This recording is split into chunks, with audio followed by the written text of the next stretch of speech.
सुरुवातीलाच आंतरराष्ट्रीय मोठी बातमी। पश्चिम आशियामध्ये सुरू असलेल्या तणावाच्या पार्श्वभूमीवर भारताला ऊर्जा सुरक्षेबाबत आणखी बळकटी मिळालेली आहे। शिवालिक नंतर आता आणखी एक जहाज नंदादेवी भारतात पोहोचले। या जहाजावर 44,000 मेट्रिक टन एलपीजी लोड आहे। दरम्यान जगलाडकी हे तिसरं जहाज आज दुपारी सुमारे 2:30 वाजेपर्यंत गुजरातमधील मुंद्रा बंदरावर पोहोचण्याची शक्यता आहे। या जहाजावर सुमारे 81,000 मेट्रिक टन कच्चं तेल लोड करण्यात आलेलं आहे।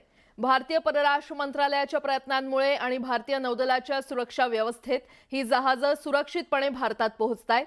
हॉर्मुझ सामुद्रधुनी बंद असल्यामुळे जगभरात चिंतेचं वातावरण आहे। मात्र अशा परिस्थितीमध्ये ही जहाज भारतात पोहोचली असल्यानं भारताला मोठा दिलासा मिळालाय। घरगुती गॅसचा तुटवडा नसल्याचं पुन्हा एकदा मुख्यमंत्री देवेंद्र फडणवीसांनी स्पष्ट केलं।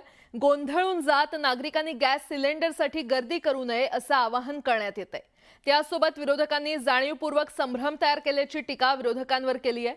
तर गॅस टंचाई नाही हे कशाच्या आधारावर सरकार बोलतंय असा सवाल विरोधकांकडून केला जातोय। पाहूयात।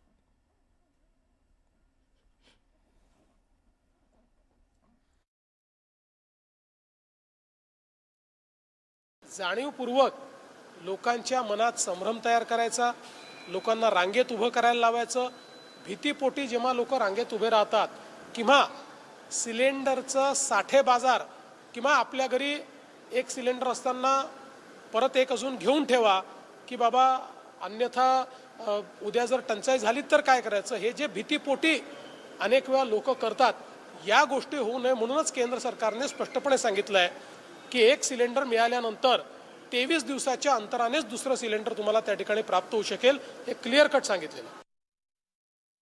मोदींच्या नावानं भजन करून आणि धार्मिक भावना निर्माण करून इंधन तुटवडा संपणार नाही, युद्ध संपणार नाही आणि एलपीजी गॅसच्या रांगा थांबणार नाही। ते भारतीय जनता पक्षाने एकदा आत्मचिंतन करून समजून घेतलं पाहिजे।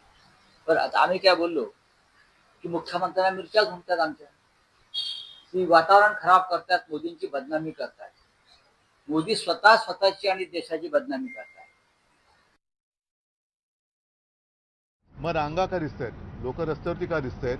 मी तर आपल्याच माध्यमातून मला माहिती मिळाली की मुंबईतली, फक्त मुंबईतलीच मला वाटतं 30-40% रेस्टॉरंट्स आता बंद झालेले आहेत किंवा होत आहेत। आणि ह्या सगळ्या गोष्टी जर सर्वसामान्य जनता होरपळत असेल आणि त्या जनतेच्या मुख्यमंत्र्यांपर्यंत हे पोचत नसेल तर त्यांच्या यंत्रणेमध्ये फार मोठा काहीतरी गलथानपणा किंवा सरोशती यंत्रणा आहे। जो जनतेचं दुःख किंवा जनतेच्या व्यथा जाणून घेत नाही किंवा जाणून सुद्धा त्या तशा नाहीच आहेत असं मानणारा मुख्यमंत्री जर का आपल्या राज्याला लाभला असेल तर कठीण आहे राज्याचं।